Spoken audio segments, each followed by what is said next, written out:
vacances, il y a 3 semaines, le message de l'Avent m'a été donné. J'étais partie courir. Sur ma route, je croise une dame qui s'est arrêtée, une femme qui était là, et puis qui était à côté de son vélo. Et dans son regard, je sens une forme de tension. Je l'aperçois juste parce qu'on n'échange aucun mot. Je continue de courir sur mon chemin, et puis là, je vois un enfant, à peu près 6-7 ans, et qui était complètement figé. Je m'arrête, et je lui dis « Est-ce que tu cherches ta maman ?» Donc là, il me répond « Oui ».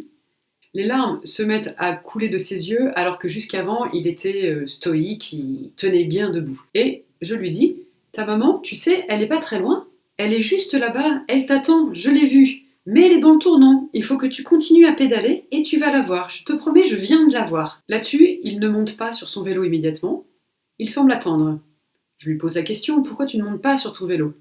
Et là, il me dit « Mon vélo est cassé. » Je prends le temps de regarder. Sa chaîne est déraillée, je la remets très facilement. Je le remets sur son vélo et je lui dis « Vas-y, ta maman, tu ne la vois pas, mais elle est juste là-bas, derrière l'autre tournant. Vas-y, pédale. » Et là, il ne démarre pas. Et je lui dis « Est-ce que tu veux que je reste à côté de toi et que je cours à côté, qu'on aille retrouver ta maman ?»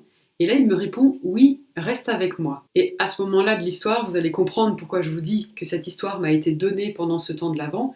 C'est que je lui demande « Comment est-ce que tu t'appelles ?» Et il ou elle me répond « Je m'appelle Raphaël. » Ça m'a amusé que ce soit Raphaël parce que je n'ai pas su si c'était une fille ou un garçon.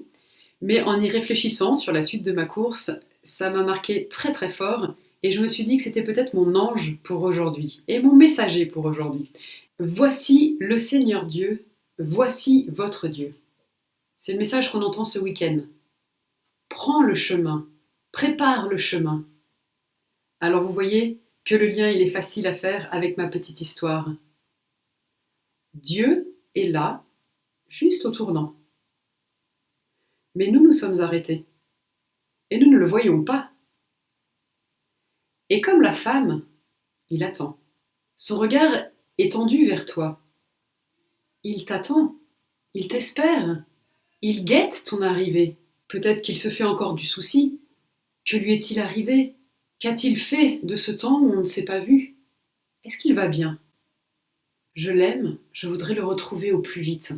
Oui, veiller et prier. Et le seul moyen alors, de voir les gens qui se sont arrêtés sur le bord du chemin pour m'aider, de sentir les signes que Dieu a mis pour me faire avancer un petit peu plus loin, pour réparer ma chaîne, pour m'aider à ne pas avoir peur de prendre la route et le chemin.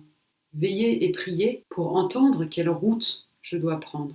Et toi qui, comme moi, as plusieurs fois parcouru ce chemin, a plusieurs fois fait l'expérience qu'aller au bout du tournant donnait lieu à une joie immense de retrouvailles avec Dieu. Est-ce que ce temps d'Avent peut te rendre attentif à ces personnes, voir que leur regard est tendu au loin, avec l'espérance de pouvoir retrouver cet amour, de pouvoir connaître Dieu, ce Dieu qu'ils désirent sans même être capable parfois de le nommer.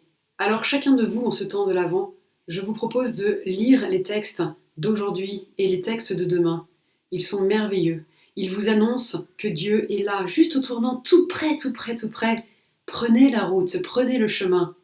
Et à d'autres, il leur annonce de préparer ce chemin pour les autres qui sont arrêtés à leur côté. Et alors à Noël, nous serons tous sur ce chemin, prêts à serrer cet enfant dans les bras, ou peut-être ferons-nous l'expérience à la crèche que nous sommes les enfants que Dieu porte et prend dans ses bras avec un amour immense. Bonne préparation de Noël à chacun.